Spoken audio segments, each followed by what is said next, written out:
uh, there's so many stories about Jordan. There's the one where uh, when he first started playing, and Doug Collins was the coach. Doug would finish every practice with a scrimmage to 11, and Jordan would be on the red team, and the red team would get up like 8-3, and Collins would tell Jordan to turn white.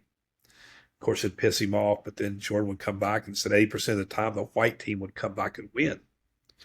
There was a time when Jordan came out of retirement.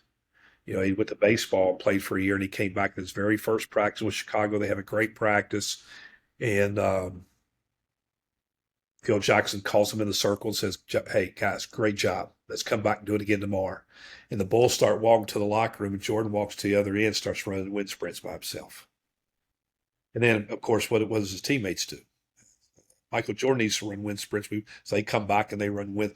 I don't know about coaching him, but it would have been awesome just to watch him for a year, and like you and I talked, not just the games, but practice, and he's such a competitive guy. They said when he was a rookie, this was back before charter planes, and they would be in the airport, and they'd have these video games. That was back when Pac-Man was big.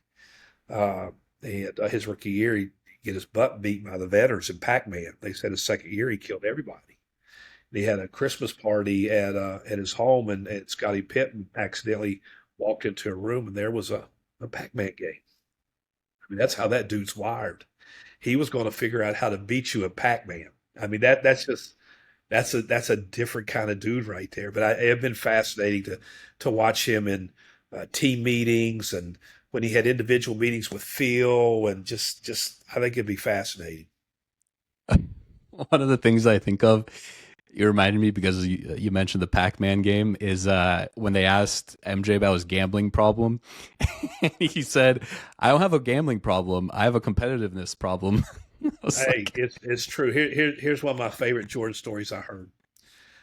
Charter plane, they land.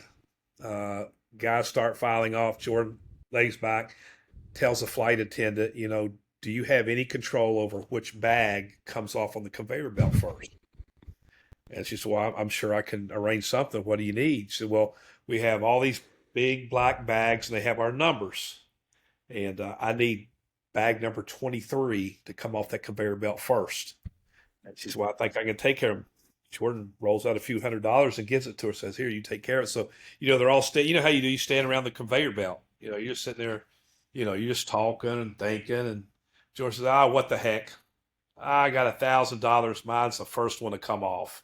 Well, you know how pro players, so they all throw $1,000 on there. Boom, here comes 23 off the conveyor belt.